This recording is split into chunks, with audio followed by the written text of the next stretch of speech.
Teman-teman ASN pasti sudah tidak asing lagi mendengar tentang pembelajaran berbasis proyek. Saat ini pembelajaran berbasis proyek sudah sering kita dengar yang digambarkan sebagai suatu pembelajaran melalui suatu kegiatan sehingga menghasilkan produk. Pada kesempatan ini saya Zaki Santoso, Widya Iswara, BBPP MPV BMTI Kemdikbudristek akan membahas tentang pembelajaran berbasis proyek dengan menggunakan pendekatan backward design. Pendekatan backward design ini adalah sebuah pendekatan yang dikemukakan oleh Wijin dengan teori pemahaman yang dikenal dengan understanding by design. Teman-teman ASN, pembelajaran berbasis project atau project based learning atau dipendekkan menjadi PJBL merupakan salah satu model pembelajaran yang saat ini direkomendasikan untuk diterapkan pada satuan pendidikan dan lembaga diklat. Melalui penerapan PJBL diharapkan dapat mengantarkan penguasaan kompetensi hard skill maupun soft skill, serta akan memberikan peluang bagi institusi mengembangkan teaching factory. Teman-teman ASN, penerapan PJBL dalam pembelajaran dapat dilakukan menggunakan pendekatan forward design atau backward design.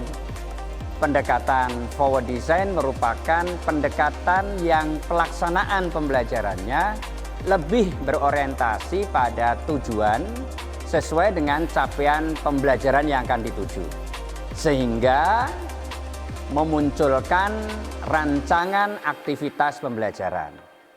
Sementara pada pendekatan backward design lebih berorientasi pada aktivitas pembelajaran untuk menghasilkan suatu produk. Kemudian aktivitas tersebut diterjemahkan dalam rumusan tujuan pembelajaran sesuai dengan capaian pembelajaran. Pada diklat berbasis kompetensi, penerapan PJBL dengan pendekatan backward design diawali adanya sebuah produk atau rancangan produk yang akan dijadikan sebagai bahan pembelajaran. Kemudian dilanjutkan dengan dirancangnya aktivitas pembelajaran yang terdiri atas 6 aktivitas. Langkah-langkah apa saja yang harus dilakukan dalam pembelajaran PJBL dengan pendekatan backward design? Langkah pertama adalah analisis kebutuhan produk. Produk banyak sekali jenisnya, dari mulai yang berbentuk dan terlihat sampai yang tidak berbentuk atau yang tidak terlihat. Jika produk pesanan customer berupa suatu rancangan, maka analisis dilakukan dengan terlebih dahulu melakukan studi pasar. Tetapi jika produk pesanan sudah ada contoh atau ada gambar kerjanya, misalnya batang poros ulir, flange, bracket, dan sebagainya, maka tidak perlu melakukan analisis kebutuhan produk. Langkah kedua adalah membuat konsep produk. Konsep produk lebih menekankan menjawab pertanyaan tentang mengapa produk dibuat seharus seperti ini. Pembuatan konsep produk akan diterapkan pada produk yang sudah ada contoh maupun pada produk rancangan.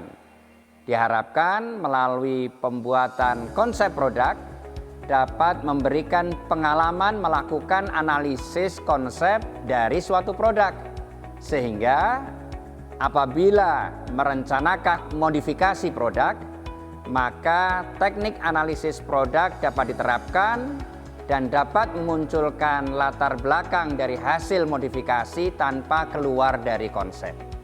Langkah ketiga adalah analisis penentuan produk. Analisis penentuan produk dilakukan untuk mendapatkan berbagai pertimbangan dalam menentukan produk yang dipilih. Pada produk yang sudah jelas bentuknya sesuai dengan keinginan customer, misalnya sudah ada contoh, maka tidak perlu dilakukan analisis penentuan produk. Tetapi jika produk pesanan customer berupa rancangan produk, maka perlu dilakukan langkah ini agar memberikan gambaran lebih dalam kepada customer tentang alternatif pilihan-pilihan produk yang bisa dihasilkan. Analisis penentuan produk dilakukan untuk mendapatkan berbagai pertimbangan dalam penentuan produk yang dipilih. Pada produk yang sudah jelas bentuknya, sesuai dengan keinginan customer, dan sudah ada contoh, maka tidak perlu dilakukan analisis penentuan produk. Tetapi jika produk pesanan customer berupa rancangan produk, maka perlu dilakukan langkah ini agar memberikan gambaran lebih dalam kepada customer tentang alternatif pilihan-pilihan produk yang bisa dihasilkan. Langkah yang keempat adalah perkiraan nilai jual.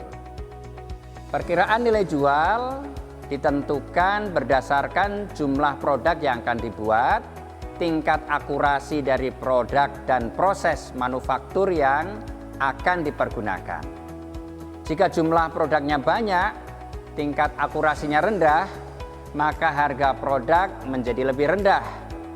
Untuk produk yang sudah ditentukan oleh customer karena sudah ada contoh atau gambar kerjanya, maka perkiraan nilai jual atau biaya produksi akan ditentukan oleh berbagai variabel yang mempengaruhi dalam produksi. Perkiraan nilai jual juga bisa diterapkan untuk berbagai produk non-manufaktur. Kemudian langkah kelima adalah perencanaan dan pelaksanaan proses manufaktur. Perencanaan proses manufaktur diawali dengan menggambar produk baik dengan CAD atau manual menjadi sebuah gambar kerja. Dari gambar kerja yang telah jadi, kemudian dibuatkan job sheet untuk dikerjakan di proses machining. Apabila menggunakan CNC, maka pada saat menggambar dengan CAD, dilakukan juga ekspor gambar untuk dikonversi menjadi program CNC. Kemudian dilanjutkan dengan proses manufakturnya. Langkah yang terakhir adalah evaluasi proyek. Evaluasi proyek dilakukan untuk melihat kembali keseluruhan kegiatan yang telah dilakukan dalam rangka memperbaiki kualitas proyek ke depannya. Evaluasi ini dilakukan dengan melihat proyek yang dihasilkan, waktu yang dibutuhkan, dan proses yang telah dilakukan. Dalam proses evaluasi ini juga dilakukan penilaian berdasarkan ketiga hal tersebut. Diharapkan dengan cara demikian penilaian akan lebih objektif. Teman-teman ASN, demikian tentang penerapan PJBL menggunakan backward design. Penerapan PJBL dengan pendekatan backward design ini akan lebih banyak memberikan tantangan, variasi proyek, dan kompetensi yang akan diperoleh.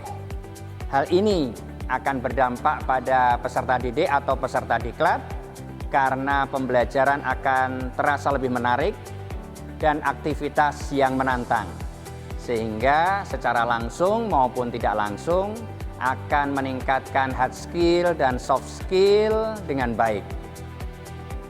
Saya Zaki Santoso, Widya Iswara, BBPP MPV BMTI, Kemdikbud Ristek.